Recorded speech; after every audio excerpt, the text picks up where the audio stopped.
Rituals of caressing, Nyasa. The human body is itself a summary of creation, an image of the divine mind. Each part of the body thus corresponds to a divine aspect of deity. The ritual as Nyasa, placing or caressing, is practiced as part of Hindus' daily ritual, either on a living being worshipped as a divine image or on the anthropomorphic representation of deity. The rite consists of touching every part of the body, venerating it, and invoking the corresponding divine aspect with the appropriate mantra, the god's magical formula. The rite starts with the feet, invoking the goddess of the earth, and the ends with the forehead. Mahanirvana Tantra, Agni Purana, the venerating the six main centers of the body, which the devotee touches with his right hand, is called the sun sadhanga nyasa, contact with the six centers, and includes the feet, the knees, the sexual organs, the navel, the heart, and the forehead. A more complete exploration of the body is the seat of the divine can be carried out reciting the Mula mantra, the basic secret for Mula, principal deity worshipped by the devotee. This is called the Vyapaka Nyasa, universal caress, thrice or 7 times. The devotee explores in each element of the body from feet to head and vice versa, comprising the arms and hands, fingers and toes, and each phalanx, which are also considered Erid to be the representation and seat of one of the aspects of divine. The daily practice of Nyasa helps develop a new awareness of human beings, whether it is the master's body, that of a male or female lover, the virgin worshipped during tantric rites, or the stone image of the deity. Human and divine converge. This one, Shivan Parvati Temple of Parashurameshwara, Bhubaneswar, 8th century CE. No action lacks the feeling of divine reality. Each one of the life's actions, all beauty and voluptuousness, becomes a ritual action, a contact with the supernatural. This gives every act of love and every experience of beauty in its true dimension and its unrivaled intensity. The human actions and divine actions become one.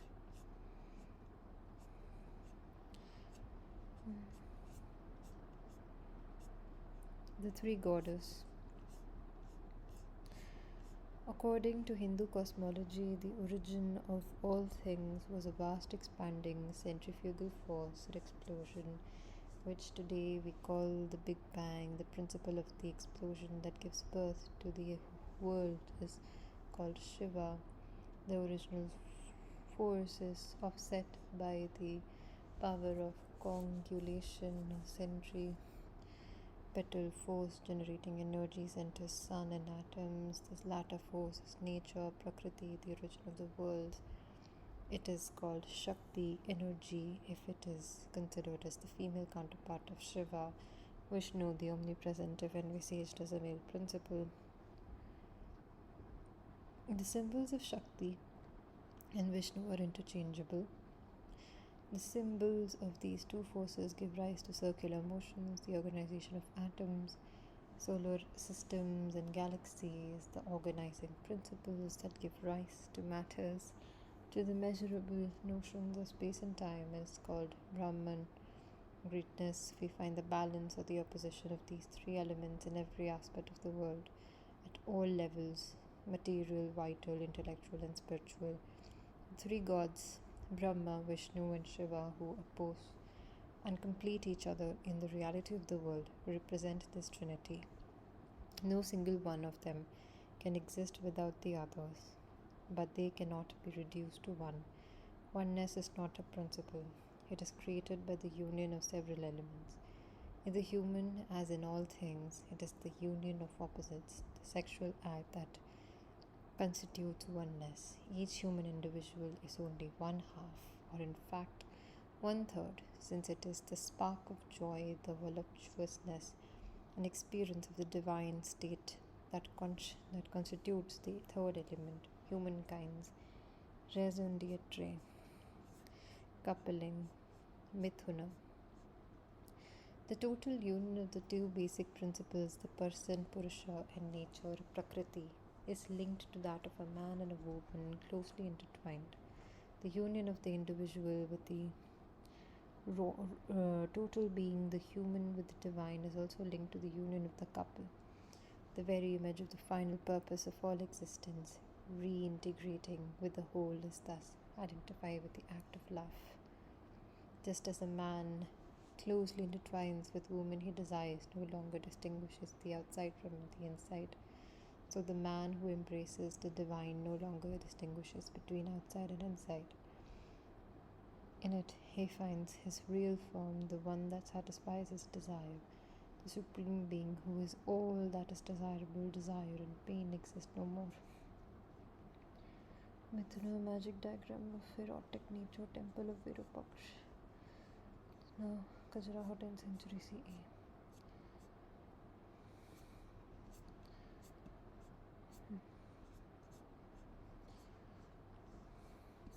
Brihadrankara Upanishad.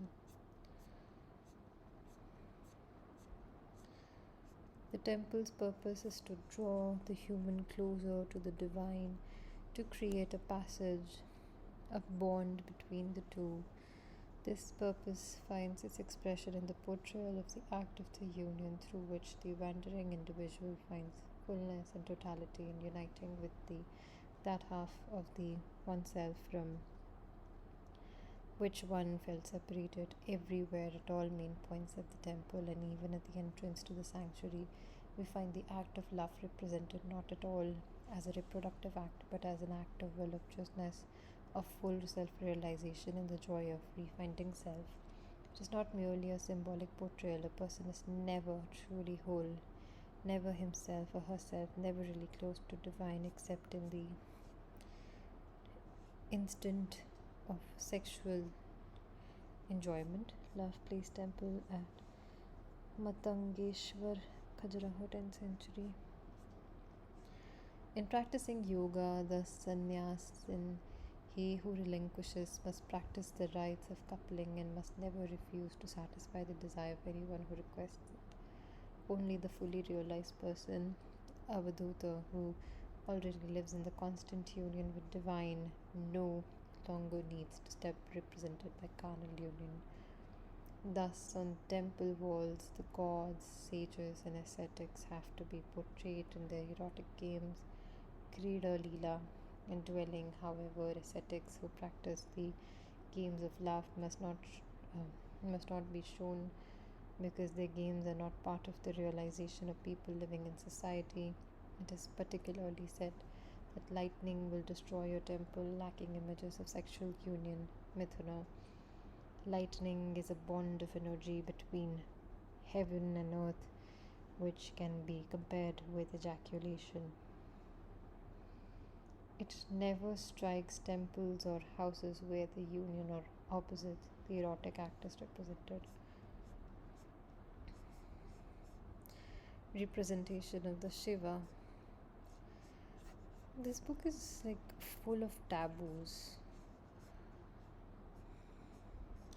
The temple, in essence, Shiva's dwelling, his symbol is the linga, the phallus, and the source of life, inserted in the Arbhagya, the repectical metrics of the world. The linga is the sign, the symbol par excellence. The whole evolution of living being, including human beings, is but a succession of sexual acts which, in an instant of voluptuousness and realization of the divine, give birth to new beings and continue to work of the Creator. Human individuality is there of no importance and is quickly forgotten. Man is nothing but the bearer of the phallus, and the goal of all his activities and all his faculties is to serve procreation. The linga is the central image of the temple, the final object of all worship. Shiva is also represented in anthropomorphic forms in the Puranas, which collect the most ancient mythological and historical legends. Shiva appears in the prehistoric form as a mysterious and lascivious deity of the primeval forest. He is naked and his beauty seduces all beings. Even the sages practicing austere asceticism are disturbed by the charms of the god who dances, sings, and plays the drums. By his cosmic dance, he creates the harmony that gives birth to the world and the movement that determines the measurement and rhythm of time. His virile power is limitless. Wandering through the forest and the symbols of the cosmos, his member always erects. He scatters his seeds. From his seeds are born plants, metals, precious stones. The ethephalic image of the dancing god, who is the source of the manifestation of form in this world, is given the place of honor in the temple above the roof of the mandapa, vestibule that hides the entrance to the sanctuary. The image of Shiva dancing is thus placed above that of the planets that forms the architrave of door, because they determine the rhythms and limits of creation, but is separated from the mandapa roof, which divides the visible from the transcendental world. God of eroticism, Shiva is also the master of yoga, the method used to sublimate virile power and transform it into mental and intellectual power. He is therefore the great yogi, the founder of yoga, and is represented by an ethephalic yogi. The yoga postures allow the nerve centers at the various points of the body to be determined, thus forming diagrams, geometrical images that are the key to the nature of the different species of living beings. By assuming the various yoga postures, Shiva creates the different species of being: animals, humans, angels, genies.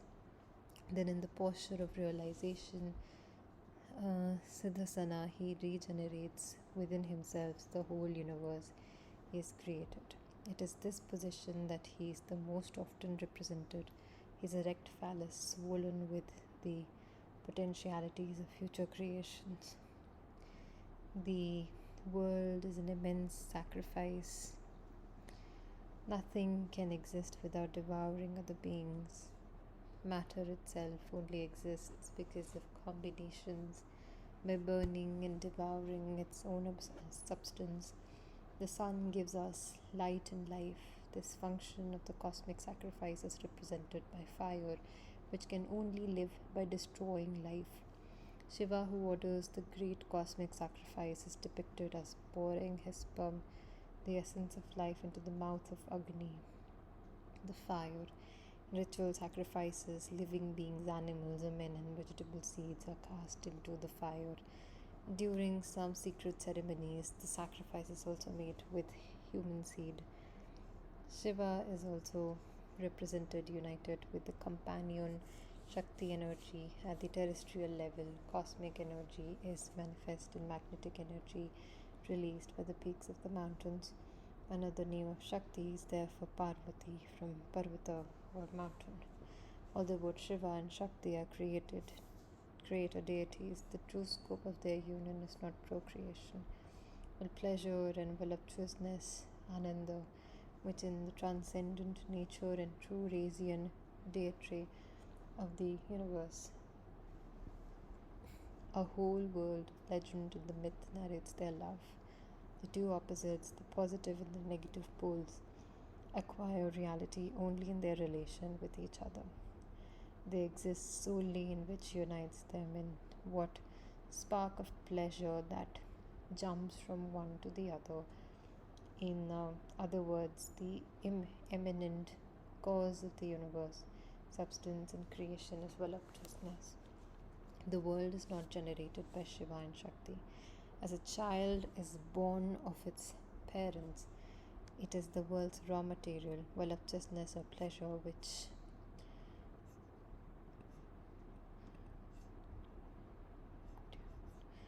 is Made manifest by unions, the Shiva and Shakti each have son, but the children were born independently.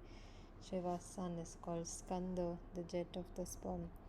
He is god of beauty and war, captain of God's army. Skanda was born during the sacrifice that gave rise to the world. Shiva poured his own sperm as a ritual offering into the mouth of Agni, the fire. Unable to withstand the potency of the divine seed, Agni had to spit it out. It fell into Ganga, the sacred river of knowledge, which bore the divine sperm to rest in the reedy marsh. There Skanda grew up, fed by the seven Pleiades. He grew 7 heads in order to drink their milk. He became the god of beauty, the perfect adolescent. He refuses to contact with women, remaining a virgin or at least eschewing relations with female beings. His cult and his temples are forbidden to women. His only spouse is the army Sena. Skanda, jet of sperm, also called Kumara, virgin boy. Kartikeya, the Pleiades suckling on Subramanyam, dear to the Brahmins, was born of Shiva's sperm and has no mother. He is the god of beauty, chief of the heavenly army. His vehicle is the peacock. He has no wife and his cult is forbidden to women. Temple of Mukteshwara, Bhubaneswara, 9th century.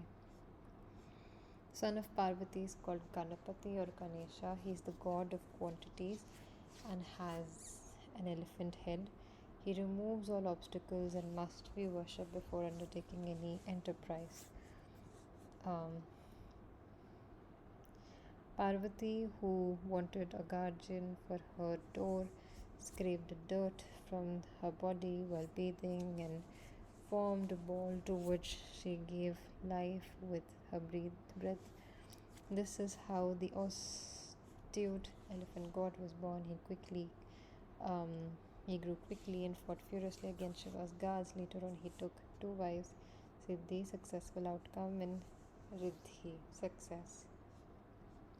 Shiva's symbol may be replaced according to the religious notions of the faithful by the images of other 2 gods, Brahma and Vishnu or Shakti, or by secondary deities deriving from them and presenting less abstract aspects which are closer and more accessible. Thus, there are temples of Indra, the king of heaven, the sun, source of light, Skanda, beauty, Ganesha, the oneness of human and divine, Shakti, the female principle in various forms, and various aspects and incarnations of Vishnu, the lion man, Rama, Krishna, etc.